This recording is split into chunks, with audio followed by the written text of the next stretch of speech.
जो सर्प बाबा की कमर में लपेटा था बागंबर के साथ, वो कैलाशय में छूट गया। बाबा एकदम से ऐसे चल रहे हैं, नग्न बिल्कुल, नगन अमंगल वेश, बाबा का एकदम अमंगल वेश है। और जैसे ही आई सासू माँ आरती उतारने के लिए, देखी यही दुल्हा है हमारी बिटिया के लिए, तो क्या किया, सोने की थाली मैना जी के हाथ में, थाली को वहीं पटका और सीधे घर के अंदर। कई लोग बोले बड़ा गलत हो गया, सासू माँ को ऐसा नहीं करना। शिव जी ने बोला इधर आओ है भैया, इधर आओ। बोले क्या गलत हो गया? बोले सासू माँ आरती उतारी नहीं, थाली बहा के चले गए। बोले हमारे ससुराल में ऐसे ही होता है, जब दुल्हा आ जाता है तो सासू माँ घर के बाहर आती हैं, आरती की थाली उतारती नहीं, बहाती हैं, अंदर चले जाती हैं। यही हमारे यहाँ सगुन होता है। तुमको क्या दिक्कत है? कई लोग हैं ना कहते हैं कोई से, बोले हमारे यहाँ नियम यही है, हमारी ससुराल का ये नियम, थाली बहाओ अंदर जाओ। अच्छा, इसके बाद जो है नारद जी कहती है, नारद का बिगाड़ा, बसत घर मोर उजाड़ा। मेरा बिटिया का घर बसते हुए उन्होंने उजाड़ दिया। सारी चीजें नारद जी आए, समझाए, समझाने के पश्चात क्या, शिव जी से इधर भगवान नारायण ने कहा अब अपनी लीला को समेटिए। इस प्रकार कालांतर में इनका विवाह हुआ। विवाह होने के पश्चात कौ जिन संशय करे जिन सूर्य अनाद जे, प्रथम पूज गणेश, पहले गणेश की पूजा हुई। पूजने के बाद बाबा लिखते हैं कौ जन संशय करे थे, कोई जान करके भी गणेश जी की पूजा शिव जी के विवाह में हुई है, किसी को संशय नहीं करना। सूर्य अनाद जी जाने, बाबा लिखते हैं सूर्य अनाद है, ऐसा जानना चाहिए। आए और फिर यहाँ पे इनके दो पुत्र हुए। सुखदेव महाप्रभु कहते हैं इस प्रकार से कथा ना सुनने के कारण सती जी को पुनः एक जन्म लेना पड़ा। सुखदेव महाप्रभु कहते हैं परीक्षित, आगे कथा प्रिव्रत और उत्तानपाद की है। प्रिव्रत उत्तानपाद के वंश में ध्रुव जी हुए। ध्रुव जी के चरित्र से आप लोग वाकिफ हैं, ध्रुव जी के चरित्र की आप लोगों ने कथाएं श्रवण करी हैं, फिर भी मैं कल इसमें आप लोगों को अवगत कराऊंगा।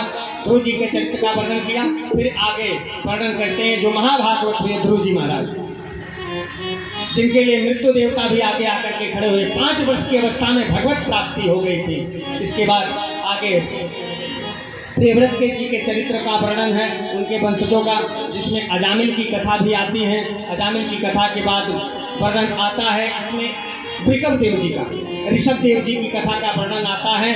अंतमति सोगति कथा आप सुने हो, हिरण वाली कथा सुने हो कि नहीं सुने हो भागवत जी में, कि मरने के बाद ऋषि कैसे हिरण हो गए थे और फिर कैसे जड़ भरत उनका नाम पड़ा, और फिर जड़ भरत होकर के वह कैसे राजा रघुगण को उपदेशित किए। फिर इस प्रकार जो है जड़ भरत जी की कथा रही, और आगे अजामिल की कथा को सुनाया। अजामिल की कथा से हमको क्या सीख मिलती है? अच्छा, अजामिल की कथा सबने सुनी हुई है, पापी व्यक्ति को कैसे तारा। अजामिल की कथा सुनी है? हाँ बोलो ना बोलो, फिर कल समय लगेगा और सुनाऊंगा मैं, कोई दिक्कत नहीं, अब तो सुनाना ही है। अजामिल की कथा सुनी है सबने? हाँ बोल दिया करो। हाँ चलो ठीक है। अजामिल की कथा, अजामिल की कथा में क्या है कि अंत में एक चीज जानो, सीख क्या मिलती है कि हम किसका स्पर्श कर रहे हैं, किसका स्पर्श नहीं कर रहे, ये जानना जरूरी है। गणिका के साथ उस वेश्या के साथ विवाह हुआ, थोड़ी आवाज बढ़ाओ भैया, वेश्या के साथ विवाह हुआ, जोर लगवा रहा है,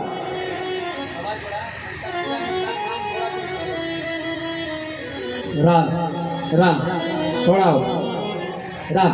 बोले गणिका के साथ विवाह किया, और जब गणिका के साथ विवाह कर लिया तो क्या हुआ, जो वेश्या शरीर से अपने धन कमाती थी, अब वो क्या भक्ति कर रही, और जो भगवत भक्ति करता था, संतों के साथ रहता था, अब आज वो पशुओं को मार के चमड़े बेच रहा है। तो इससे सीख मिलती है हमारा आचार विचार, खान पीन, उठना बैठना किसके साथ हो रहा, किसके साथ नहीं हो रहा। अच्छे के साथ होगा, संगत अच्छी आएगी, प्रभाव अच्छा मिलेगा। गलत के साथ होगा तो अच्छे से बना। अब अजामिल जैसा विद्वान कौन था?